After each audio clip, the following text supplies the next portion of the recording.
So I think it's safe to say that this episode is what we'd like to call a gold standard. How you get so big that you food of this kind? Yes, hello, that open was not just for the sake of a pun. This was an absolutely fantastic episode of Star Wars Resistance. This week's episode, The Children of Tehar, is everything I was kind of expecting out of the second season of this show. Beware, there are spoilers ahead, so if you haven't watched this episode yet, please stop, go watch it, and then come back. If you are just curious to see if you should check the show out or not, I do have a spoiler-free review of the first episode of the series, as well as spoiler reviews for every episode prior, if you want to click over there and find those for yourself. But other than that, let's just kind of get into it, and we can talk about this episode. Overall, in terms of enjoyment, I have to say this series has been more upward than downward. This episode was no exception. I really genuinely enjoyed it. It had so much of what I really want to see out of the show. This episode kind of got into what I think a lot of people have been hoping to see out of the show, which is actual action from the First Order and how exactly this show is going to tie into The Force Awakens. As near as we can tell, this series at least started about 6 months before The Force Awakens, which means we are ever drawing nearer and nearer to intersecting with the film. I think this is a pretty smart idea for a lot of reasons. One of the major complaints of Star Wars series in the past is that it took a while for like the tension and the stakes, as it were, of these series to kind of come into play. In a way, what we saw in the Clone Wars, the problem was is that the stakes were already there. We were in the middle of a conflict, and so the kind of juvenile jokes, the snappy nicknames, that kind of stuff felt out of place for a lot of people. Then you go to Star Wars Rebels, and Star Wars Rebels was at a time before the Rebel Alliance was really cohesive, joined together, and all around active. So what you had is kind of these characters that were trying to be this iconic thing, fighting this iconic thing, but they weren't really there yet. And it took people a little while to kind of get into the conflict because the conflict didn't start right away at the beginning of the series.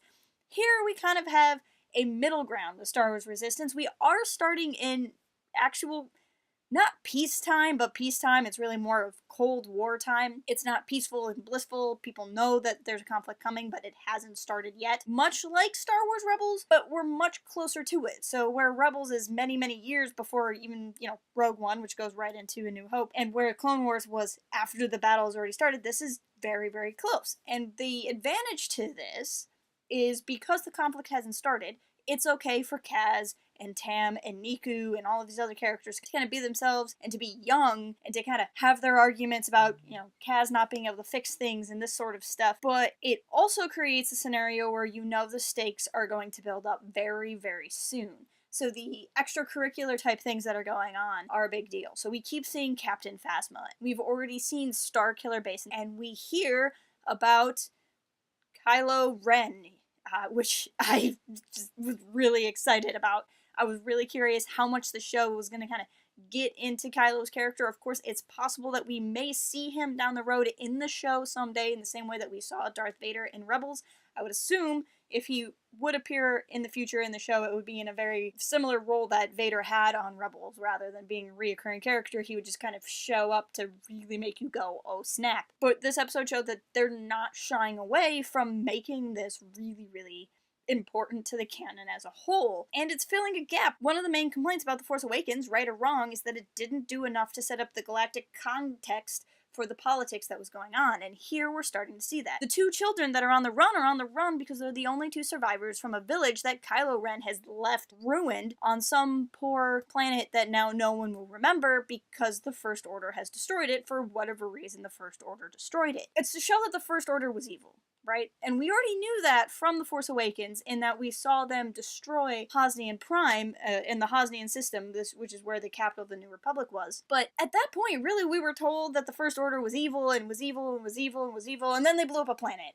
It blew up like 5 planets, actually. Where in this case, now with the series, we're starting to see some of the evil that they did and why the Resistance is so afraid of them. Otherwise, it looks like they just kind of guessed correctly that these guys are scary. I mean, yeah, we did see them wipe out a village at the beginning of the movie to find Luke Skywalker, but that was to find Luke Skywalker. To tie into that, of course, Kaz's main job is to be a spy and to find out about First Order activity in the area, and there's been a lot of talk about who is the spy in the show that he's going to find.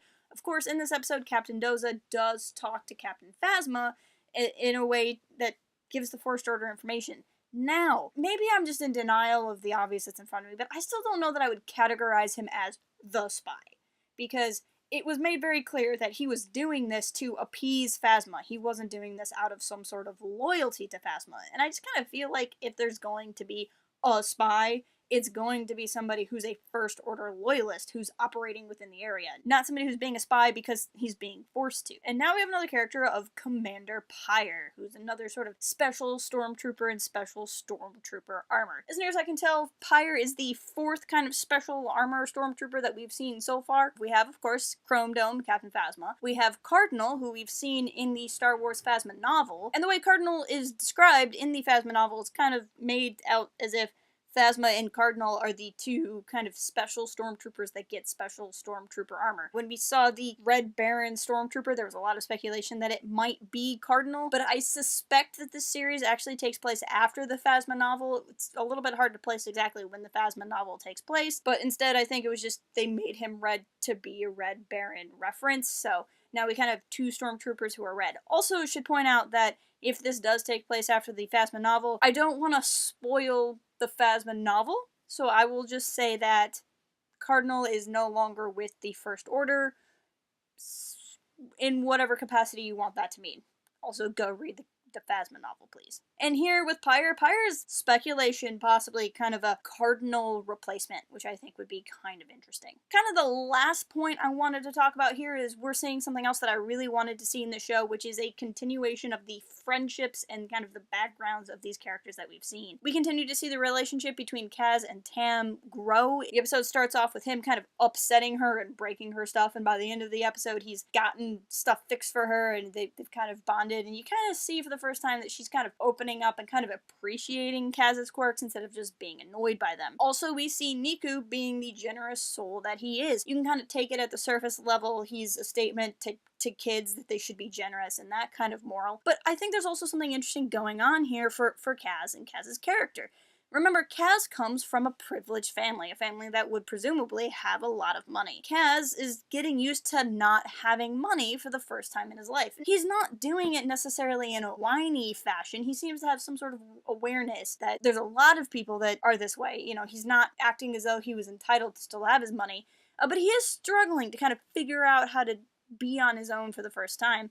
And he's also watching Niku be generous in a way that kind of surprises him, and it kind of makes me figure that maybe he comes from a family that isn't generous and he's not used to seeing what generosity looks like. Okay, yeah, and then the final note is I have a new favorite species in Star Wars, and it's whatever these tree frog turtle things are. I know they said the name, they're calling them shell people, but really like the tree frog turtles. I am all about the tree frog turtles, and they're the best. So if anyone out there knows of any tree frog turtle merch I can buy, I'll buy all of it. There's so much more that could be said about the episode, but these were kind of the major standout things I wanted to bring up. Obviously, you could talk a lot about the kids themselves. They were stunning. Their animation was stunning. Really kind of liked their story. They didn't fall into the kind of annoying tropey kids. I mean, they seemed like characters that if they made like a comic series or a kids chapter book series about these kids, like I would read the crap out of it. They seem really cool and really interesting. And with that, please leave in the comments what your thoughts are in this episode, what your thoughts are on the series so far. If you're not already, please follow us at Port Haven Forums on Twitter and visit port-haven.com. But that will end my review for today, and I will see you guys for the next episode. And until then, keep it real and fly casual. Cooking candy box.